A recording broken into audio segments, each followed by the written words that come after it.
Hi friends, welcome to Chennai food. வீட்டில் இருக்கக்கூடிய கோதுமை மாவு சர்க்கரையை வச்சு ரொம்பவே ஜூஸியான டேஸ்டான மடக்கு ஸ்வீட் எப்படி செய்கிறதுன்னு பார்க்க போகிறோம். வாங்க பார்க்கலாம்.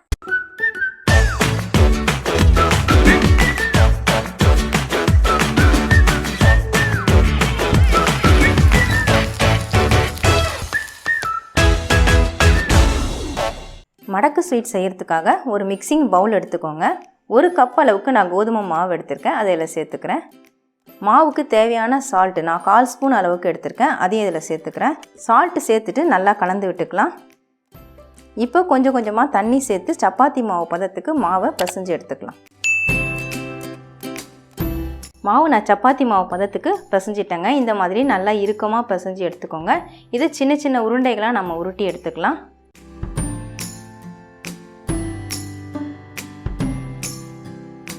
நான் 5 உருண்டை உருட்டி எடுத்துருக்கேங்க. நான் எடுத்த ஒரு கப்பு மாவுக்கு எனக்கு 5 உருண்டை தான் வந்தது. இதை நம்ம சப்பாத்தி தேய்க்கிற கட்டையில் வச்சு சப்பாத்தி மாதிரி திரட்டி எடுக்கணும்.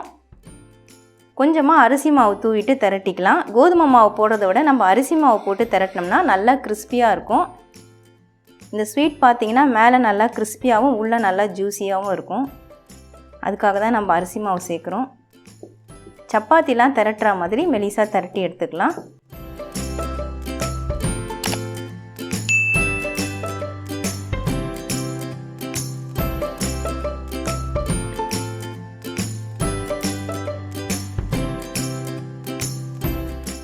இந்த மாதிரி மெலிசாக திரட்டி எடுத்துக்கோங்க. ரொம்ப கனமாக இருக்கக்கூடாது, நல்லா மெலிசாக இருக்கணும். இதே மாதிரி நான் எல்லா பீஸையுமே திரட்டி எடுத்துக்கிறேன். நான் எடுத்த 5 உருண்டையுமே சப்பாத்தியாக திரட்டி எடுத்துட்டேங்க. பாருங்கள், 5 பீஸ் இருக்குது. இது அப்படியே இருக்கட்டும். நான் 2 ஸ்பூன் அளவுக்கு நெய் எடுத்திருக்கேன். இதில் நம்ம பச்சரிசி மாவு கலந்து எடுத்துக்க போகிறோம். 2 ஸ்பூன் நெய்க்கு 2 ஸ்பூன் அளவுக்கு பச்சரிசி மாவு கலந்துக்கலாம். இதை நல்லா மிக்ஸ் பண்ணி விட்டுக்கலாம். மிக்ஸ் பண்ணிங்கன்னா நல்லா பேஸ்ட் மாதிரி கிடைக்கும் உங்களுக்கு.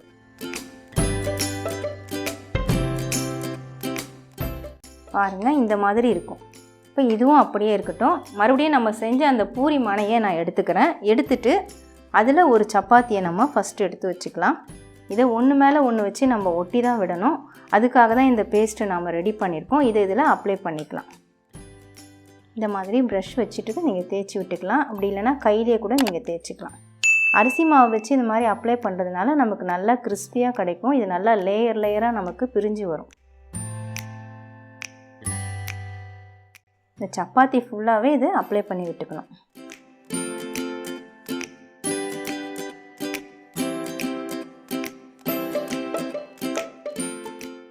பாருங்கள், சப்பாத்தி ஃபுல்லாக நான் அப்ளை பண்ணிட்டேன். இது மேலே இன்னொரு நம்ம திரட்டின சப்பாத்தி பீஸ் அதை எடுத்து வச்சுக்கலாம். கரெக்டாக செட் பண்ணிக்கோங்க.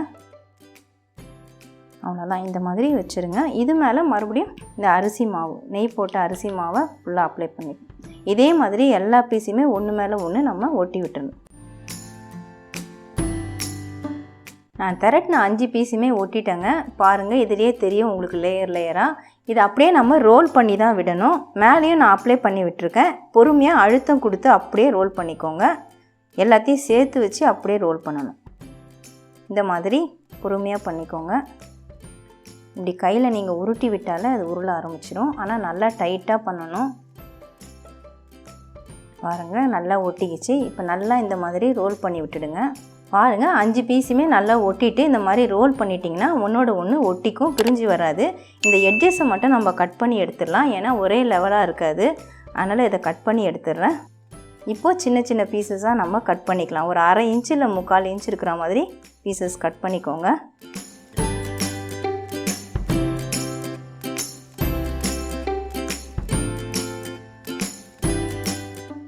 இந்த ஓரத்தில் இருக்கக்கூடிய எட்ஜஸும் நம்ம எடுத்துடலாம். இதுவும் நமக்கு தேவையில்லை. பாருங்கள், கட் பண்ணதுக்கப்புறமா இப்படி தான் இருக்கும். உள்ளே லேயர் லேயராக இருக்குது பாருங்கள். 2 சைடுமே கட் பண்ண பீஸை மறுபடியும் வச்சு நம்ம திரட்டி தான் எடுக்க போகிறோம். இந்த மாதிரி வச்சுக்கோங்க. பீஸை வச்சுட்டு லைட்டாக அரிசி மாவு தூவிட்டு ஒரு தேய்ச்சி விட்டுட்டு நம்ம எடுத்துக்கலாம். ரொம்ப தேய்க்க வேண்டாம், லைட்டாக ஒரு தேய்ச்சா போதும். பாருங்கள், இந்த மாதிரி தேய்ச்சி எடுத்துட்டா போதும். நல்லா லேயர் லேயராக இருக்குது பாருங்கள். இதே மாதிரி தான் எல்லா பீஸையும் நம்ம தேய்ச்சி எடுத்துக்கணும். கட் பண்ண பீஸ் எல்லாத்தையுமே நான் தேய்ச்சி எடுத்துட்டேங்க. பாருங்கள், நல்லா லேயர் லேயராக இருக்குது. இப்போ இதை நம்ம பொரிச்சு எடுத்துக்கலாம். பொரிக்கிறதுக்காக நான் பேனில் எண்ணெய் வச்சுருக்கேன். எண்ணெய் நல்லா சூடாக இருக்குது. சூடான உடனே மீடியம் ஃப்ளேமில் வச்சுக்கோங்க. ஒரு பீஸாக எண்ணெயில் போட்டுக்கலாம்.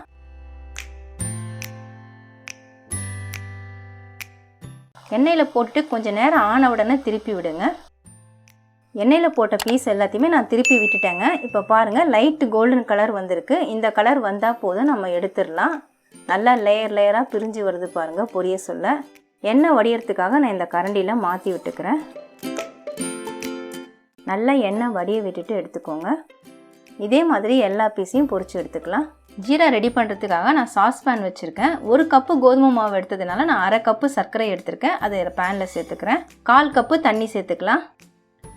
1/2 கப்பு சர்க்கரைக்கு 1/4 கப்பு தண்ணி கரெக்டாக இருக்கும். சர்க்கரை நல்லா கரைஞ்சி கொதிக்கணும். இதுக்கு பாகுப்பதம் கம்பி பதம் எதுவுமே தேவையில்லைங்க. நல்லா கொதிச்சா போதும் சர்க்கரை கரைஞ்சிட்டு. அடுப்பு மீடியம் ஃப்ளேமில் வச்சுட்டு நான் 5 நிமிஷமாக ஜீராவை கொதிக்க விட்டுருக்கேங்க. நல்லா பிசுபிசுப்பு தன்மை வந்துருச்சு. இப்போ கொஞ்சமாக ஏலக்காய் பொடி சேர்த்துக்கலாம். நான் 1/4 ஸ்பூன் அளவுக்கு ஏலக்காய் பொடி சேர்த்துருக்கேன். ஏலக்காய் பொடி நல்லா மிக்ஸ் ஆகிற வரைக்கும் கலந்து விட்டுக்கோங்க. அவ்வளோதாங்க, நமக்கு இப்போ ஜீரா ரெடி ஆகிடுச்சு. நான் அடுப்பை ஆஃப் பண்ணிவிட்டு பேனை கீழே இறக்கிக்கிறேன். பொரிச்ச மடக்கை நம்ம ஒரு பீஸாக ஜீராவில் போட்டு புரட்டி எடுக்கணுங்க. இதை ஊற விடணும்னு அவசியம் கிடையாது. பாருங்கள் லேயராக இருக்குது சூப்பராக. இது உள்ளலாம் நல்லா ஜீரா இறங்கிடும். நான் 2 பீஸ் போடுறேன். போட்டுட்டு நான் பரட்டி விட்டுக்கிறேன். இந்த ஸ்வீட் பார்த்திங்கன்னா மேலே நல்லா கிறிஸ்பியாகவும் உள்ளே நல்லா ஜூஸியாகவும் இருக்கும். அதனால் நம்ம ஊற விடக்கூடாது. ஊற விட்டால் ரொம்ப சாஃப்டாகிடும். இந்த மாதிரி ஒரு 2 தடவை பரட்டி விட்டுக்கோங்க. இப்போ இந்த பீஸை நான் எடுத்துடுறேன். அவ்வளவுதாங்க, சூப்பரான மடக்கு ஸ்வீட் ரெடி ஆயிடுச்சுங்க. இந்த மடக்கு ஸ்வீட்டை நம்ம மைதா மாவில் செய்கிறத விட கோதுமை மாவில் செய்கிறது ரொம்பவே ஹெல்த்தியாக இருக்கும். அதனால தான் நான் கோதுமை மாவில் செஞ்சு காமிச்சிருக்கேன். நீங்களும் இதே மாதிரி செஞ்சு பாருங்கள். இந்த ஸ்வீட் பார்த்தீங்கன்னா மேலே நல்லா கிறிஸ்பியாகவும் உள்ளே நல்லா ஜூஸியாகவும் இருக்கும். ரொம்ப டேஸ்ட்டாக இருக்குங்க. கண்டிப்பாக ட்ரை பண்ணி பாருங்கள். வீட்டில் இருக்கக்கூடிய கோதுமை மாவு சர்க்கரையை வச்சு ரொம்ப டேஸ்டான மடக்கு ஸ்வீட் எப்படி செய்கிறதுன்னு வீடியோவில் பார்த்துருப்பீங்க. ரொம்ப ஈஸியாக செய்யலாங்க. மேலே நல்லா க்ரன்ச்சியாகவும் உள்ளே நல்லா ஜூஸியாகவும் இருக்கும். கண்டிப்பாக ட்ரை பண்ணி பாருங்கள்.